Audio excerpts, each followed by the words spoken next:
Do you have the same problem that I have?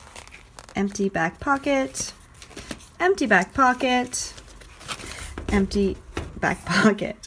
Stay tuned because I have 5 ways for you to fill that pocket and actually use it. Hi, it's Kara from the Hooting Pirate, and I suffer from empty back pocket syndrome. Do you? Yeah. Okay, well, I've got the solution, the cure for you.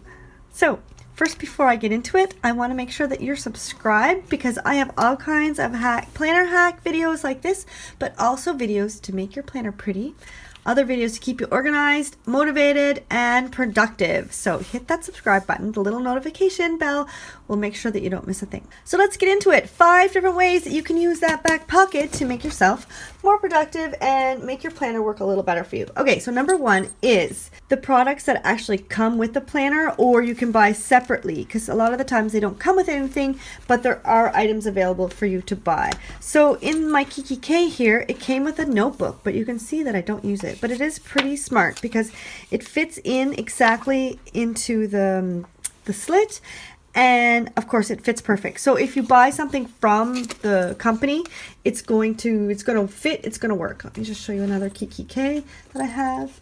Oops, and again you'll see that I don't actually use the notebook.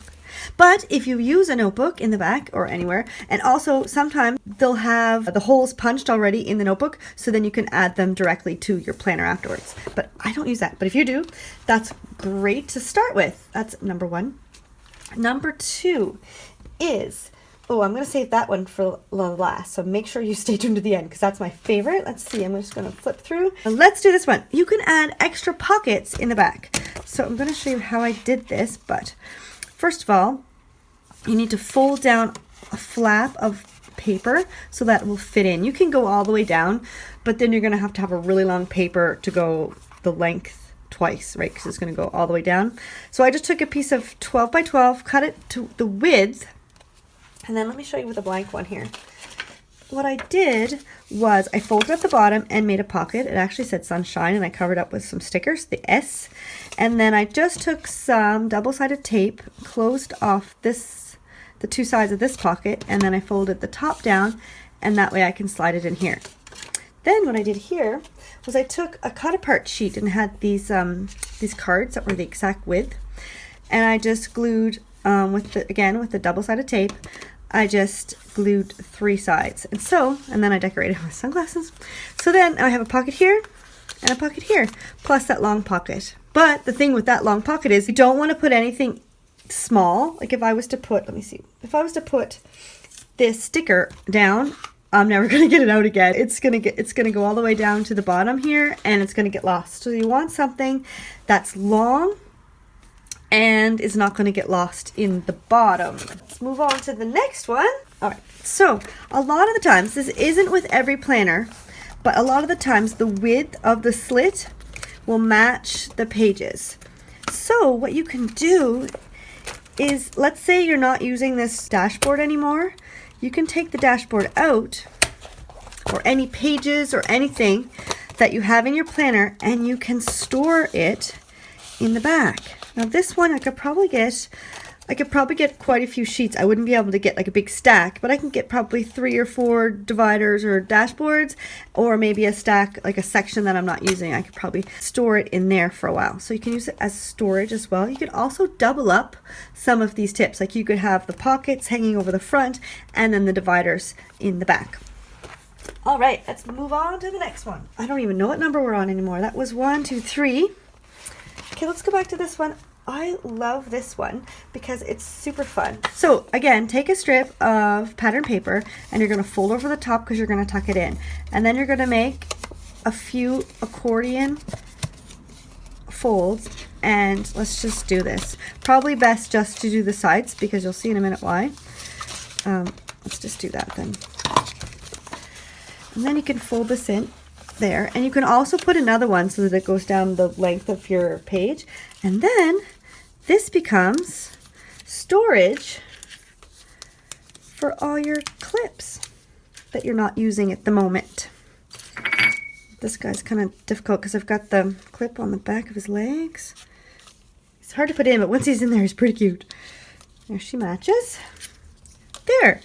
So then you can even put more, put a second one, glue it underneath so you have more. Or what you could do, let's just take this out and use the blank, is what you could do is tuck that in and then take, like the branding strips on the bottom, and you can wrap, that one matches too well, and you could wrap those around and glue those in the back and have a bunch of them down. You can even have another pocket here. You could put them on the pocket, and then you could put them on the strips as well. So you could have 3 or 4 strips, even one down here, so that you have a spot for all your clips in the back. And then you close it up and it's secure, and it doesn't make it too bumpy because they're all sort of there together. All right, is this number 5? Are we on 5 already? Number 5 is my favorite, so that's why I saved it to the end, but it's pretty fun. It's pretty cool. Okay, so what if you had a secret pocket down inside? So you have a pocket on a piece of cardstock or pattern paper. You could have like a secret 20 in your planner, and then just shove it down in there, and no one knows it's there. One thing I want to tell you about this though is that when you pull it out, the top, see how it's stuck? The top of the pocket is going to get stuck on the seam here. So a little workaround is to make 2 and then kind of lay them together and put them down inside. Now this was really simple to make. It was sort of like the pocket that I did, the sunshine one. I just took a piece of paper, cut it to the width, flipped it up, used washi tape on the side this time, but you can use the double-sided tape if you want. And then I just added some stickers to this one to make it look pretty. All right, so there you have it. 5 fantastic ways for you to use that back pocket of your planner. And don't forget, you can double these up. You can have this, your secret pocket down inside, and then have this guy on top. And then you can even, oh, he doesn't want to go in. Then you can even use this for clips, or put your clip one underneath this one. They can flip up like a waterfall. Let me get my clip one. So you'd have your clips there, that's not attached. And you'd have your pockets there, and then you'd have your secret pocket in the back. And you can even, if you've got some dashboards or something, you can tuck them in there. And you can even maybe put the notebook that comes with the planner in the back as the bottom of the waterfall. So there you go. 5 fantastic ways to use that back planner. Leave a comment below to tell me which is your favorite and which one you're going to try. And don't forget to subscribe. Have a fantastic day and happy planning.